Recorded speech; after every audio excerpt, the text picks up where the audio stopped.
Welcome back. Get excited. Political panel time. Let me introduce them. Republican strategist, friend of the show, Kevin Sheridan. Democratic strategist, also friend of the show, Elleithee. Okay, there's a graphic control room, bring it up, about redistricting. Let's try to net this out.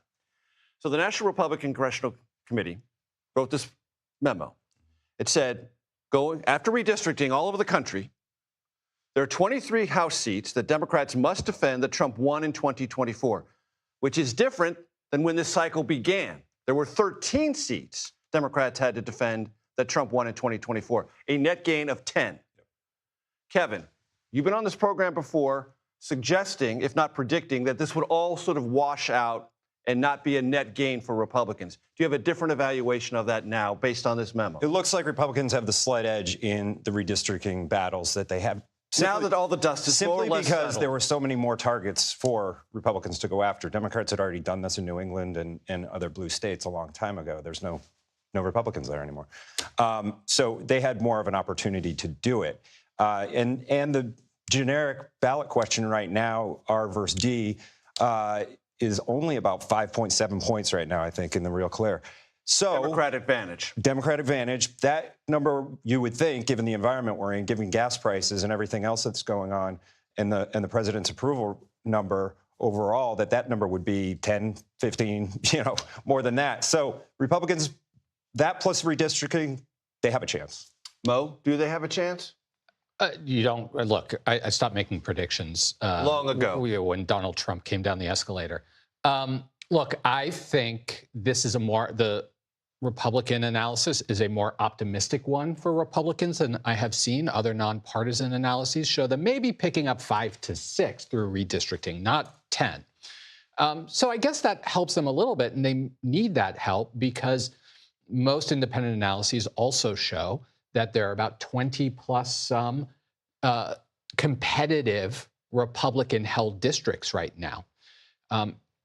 Democrats only need a net gain of 3. Right. The current majority, 217 to 212 with 5 vacancies in the House. So it's very narrow. So the Democrats don't need to win 20 net seats to get the majority. So there are more opportunities for Democrats right now. There are more roads to the majority for Democrats right now than they are for Republicans. So it makes sense that they'd be touting this analysis, even if it is overly optimistic, because it's not. How much stock, Mo, as a professional in this space, do you put in special election results?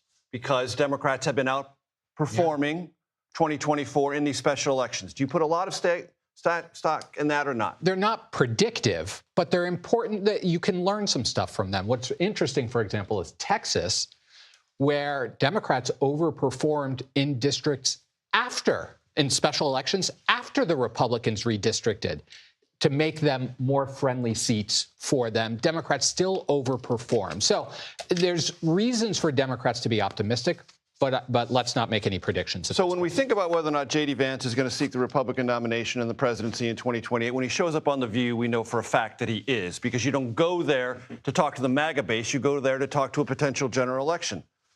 He went everywhere today. He went everywhere. I mean, He's been doing a lot of the rounds. Wall to wall. A lot of the rounds. But he addressed, because he was asked, childless cat lady, something that he uttered in 2024. Here's his take on it in the rear view. But here's what I'd say about that. So did that comment actually shed light on something and start a discussion, or did it just close people down? And when I make a comment that just closes people down, instead of trying to appreciate the point that I make, that's a mistake, right? And that's on me to do better. Okay, because can I just say, the point that I'd say on that, Joy, is I do think, in a very subtle, sometimes in a more profound way, I think our country has become more anti-family and more anti-child. Kevin? Hey, he admitted it was a mistake. In World Cup terms, that's an own goal. Yeah. Well, everybody knew that was a problematic quote when it came out, but it was kind of funny in a way. But no, he owns it. He's done the rounds. He was on literally every right, left, and center media outlet today. And I think he's going to keep doing that. And now he's the face of the Iran deal. And he's out there trying to argue for it, but we just don't know what's in that yet. We know we don't. But Mo, he's everywhere. And what does that tell you? And what does this reaction tell you? Yeah, I mean, the fact that he went on The View, the fact that he is now apologizing or walking back a comment that he spent the better part of a year defending. Defending aggressively. Aggressively, And everyone in the mocking Trump those of world us, did, too. right? Mocking anybody who had a problem with it. Now suddenly we get the mea culpa, you know, as the kids say, hashtag he's running. It was a partial mea culpa. It wasn't that big of a culpa. Kevin, very quickly, do you think that J.D. Vance's positioning in and around the Iran deal will be a plus, a negative, or a toss-up?